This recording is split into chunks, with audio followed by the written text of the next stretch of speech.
Menelusuri jejak sejarah Pangeran Raja Muhammad, wali yang murah hati dan berbudi pekerti tinggi.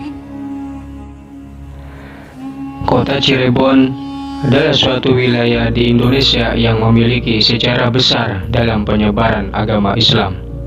Maka tidak heran jika di kota Cirebon banyak sekali tempat atau situs bersejarah yang menjadi bukti eksistensi para penyebar Islam di masa lampau. Salah satu situs sejarah yang cukup dikenal di kota Cirebon ialah situs makam Pangeran Raja Muhammad. Lokasinya terletak di Desa Luwung, Kecamatan Mundu, Kabupaten Cirebon. Sebagai objek wisata religi, situs ini sangat mudah diakses oleh pengunjung karena berada tidak jauh dari jalur pantura serta bisa dijangkau menggunakan sepeda motor maupun mobil. Menurut juru pelihara situs makam Pangeran Raja Muhammad, pangeran yang dikenal dengan nama Pangeran Luwung dan Pangeran Luwung ini merupakan keturunan dari Sunan Gunung Jati, salah satu wali Songo yang menyebarkan agama Islam di kota Cirebon dan Jawa Barat. Pangeran Raja Muhammad sangat berperan penting dalam penyebaran agama Islam di tanah Jawa, khususnya di kota Cirebon. Silsilah Pangeran Raja Muhammad ialah dari Prabu Siliwangi yang menikah dengan Subang Larang atau murid Syekh Kuro Kerawang. Dari pernikahan itu dikaruniai 3 anak: Raden Walang Sungsang atau Pangeran Cakrabuana, Raden Gian Santang atau Syekh Godok yang berada di kota Garut, Dewi Rara Santang atau Syarifah Mudaim.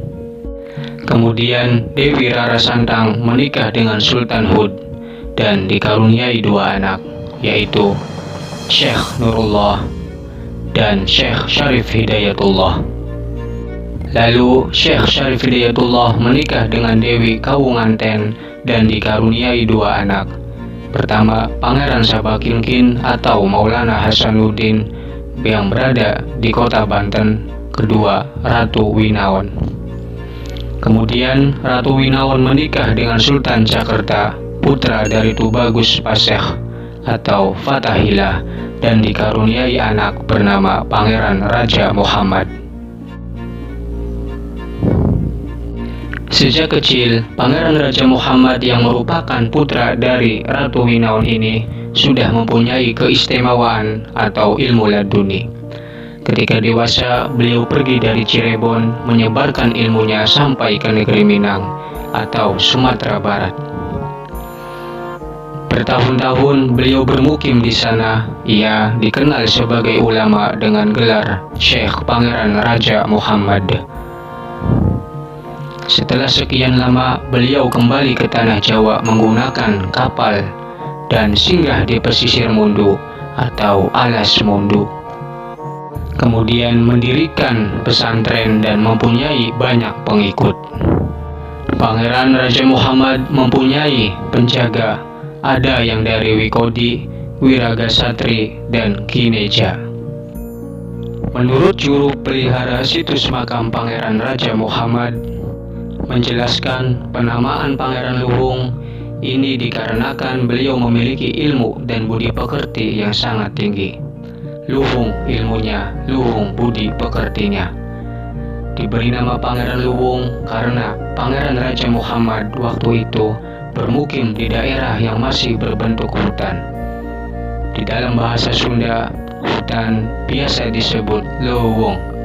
Kata itu dalam pengucapan masyarakat Cirebon menjadi luwung hingga saat ini.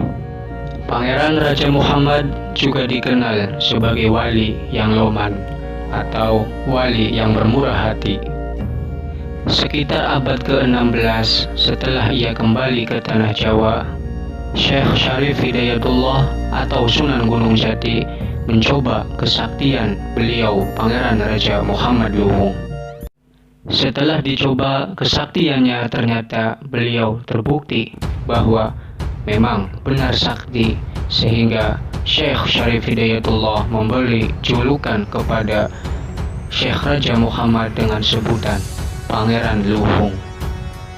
Saat ini situs sejarah tersebut sudah terdaftar di Balai Pelestarian Cagar Budaya Banten dan sudah menjadi salah satu tujuan wisata religi di kota Cirebon.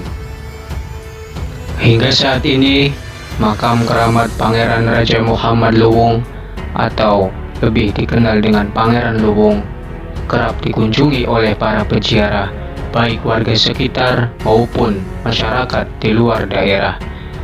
Semoga babat atau cerita ini bisa menjadi tauladan bagi kita semua.